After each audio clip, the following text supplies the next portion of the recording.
Hey, good afternoon. I'm Jay Beershank. This is my YouTube channel. Thanks for joining me here. I'm at a park here in Bellingham. It's a sunny, beautiful day. Today I wanted to do a book review of the Karamazov brothers by Fyodor Dostoevsky. I recently finished it, and for me personally, it was a very introspective, impactful novel. It really gave me an appreciation for novels. I had heard for many years that Fyodor was one of the best writers ever, and that the Karamazov brothers is considered to be one of the best novels written ever.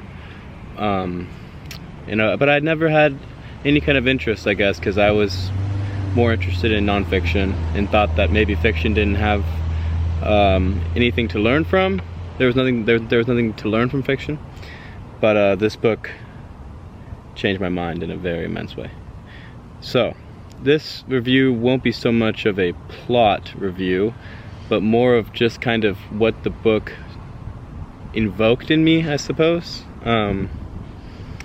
One thing about Dostoevsky that I've realized, I've read 3 of his books: Crime and Punishment, The Gambler, and this one. I'll do a review for the Gambler because I think that it's important. It's an important read because it's one of his shorter works. It's one of his most rushed works, but it's still, I think, gold. And what I think is most gold about Dostoevsky's writing is his character development, and that's where I'm going to start with the Karamazov brothers, because there's, I'd say, 4 or 5 main characters, but there's 3 of the brothers, and there's their father. And what is so interesting to me about the way that this book develops and the way that Dostoevsky develops the characters is that they all embody an individual archetype. And this might be the same for all novels, but I'm just talking about from my personal perspective, the way that he developed their personalities in respect to certain archetypal ideas and also certain societal memes of personality, if you will.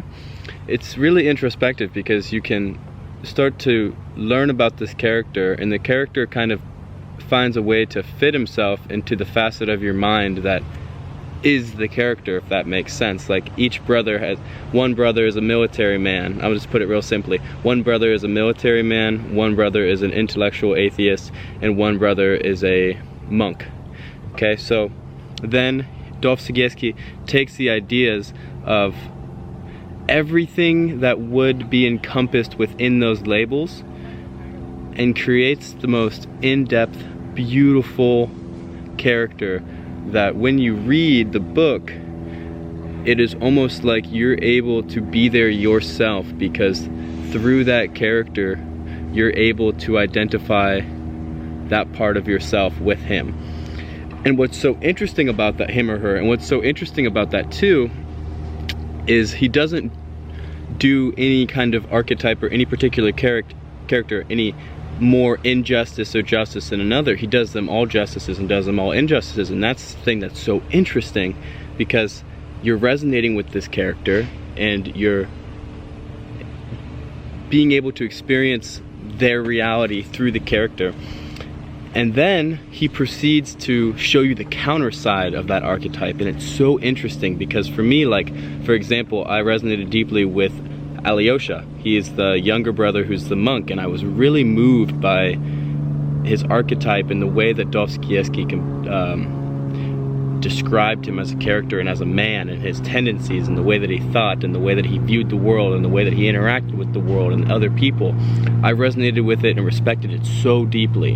And then throughout the book you see how that can also come up as like him being taken advantage of, and not being taken advantage of, but how other personality types and other archetypes can combat it, complement it, and just it's so interesting because it kind of shows you that there's no one right way by any means. And when you start to resonate with that particular archetype or particular character, there's always going to be something in the next couple pages that'll hit you like a bomb about that particular character. It's just so interesting to me.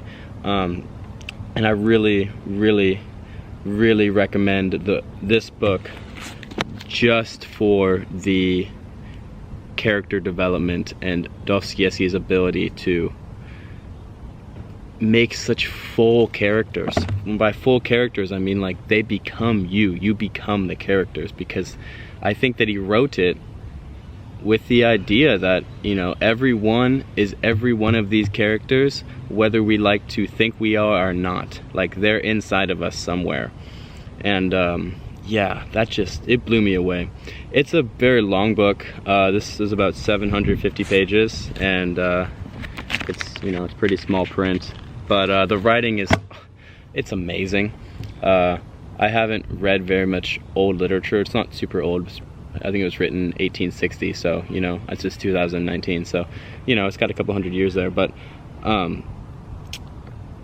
either way, a couple hundred years, maybe not, but either way, the writing style, if you've never read any books from the 18th century, or yeah, whatever century that is, I'm sorry, I'm very ignorant when it comes to that, but if you've never read any books from a time period before your own, you'll realize how much differently the English language was. This is translated over from Russian, but still, the words and the type of critical thinking that is used in this book is just so much different than how people are thinking and speaking today. And to me, it's so much more intelligent. This book and some of other Dostoevsky, and I read a Charles Dickens novel, Great Expectations, the way that they were looking at the world was so much more critical.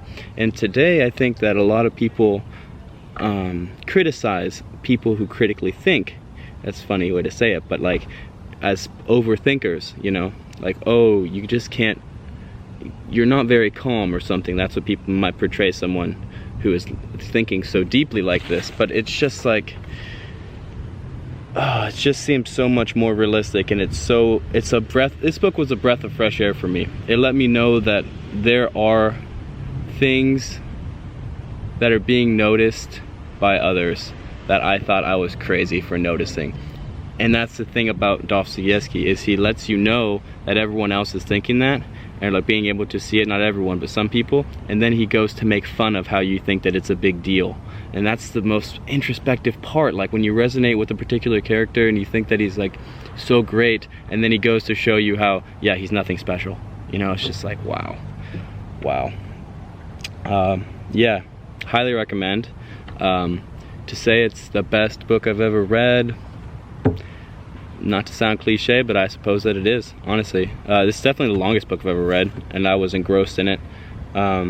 It's a lot of text, but it doesn't feel like it's rambling. It's all pertaining to the story, and it's all so well written that it doesn't feel like you're, you know, just stumbling through it. Like you're engrossed, and it's riveting. There are, you know, as far as theology goes and philosophical works, I mean, this book definitely, I'm 21 years old, and this book definitely touched on every kind of epiphany, or whatever you might want to call it, that I've came to in my life. And he did the same thing. He talks about the epiphany from one perspective of one character, and then goes to show you how every other perspective of every other character can look at that same epiphany and laugh at it, and you're just like, wow, okay. It really is a breath of fresh air, and just makes you look at the whole picture instead of like whatever you've been able to, you know, magnify in on in your intelligent endeavors and your whatever. I don't want to get too trippy there, but just whatever you've like started to hone in on and think is like the truth or something like that. This book just shows you, no, you got to back up and look at the whole thing, because it's way more fun and way more interesting to be open-minded. That's what I think about this book. Definitely take a look at it if you're interested in amazing novel, riveting story, theology, philosophy. It's all in here. Comedy. It's like the most funny, satirical book I've ever read. I like deep humor that is like, well, I don't know what you call it. Maybe cynical. I don't want to say deep humor. Cynical, maybe. Just like very like ironic, satirical realism, whatever you might call it. Either way, if you've watched the whole thing, thank you. I love you. Enjoy. Peace out. Thank you.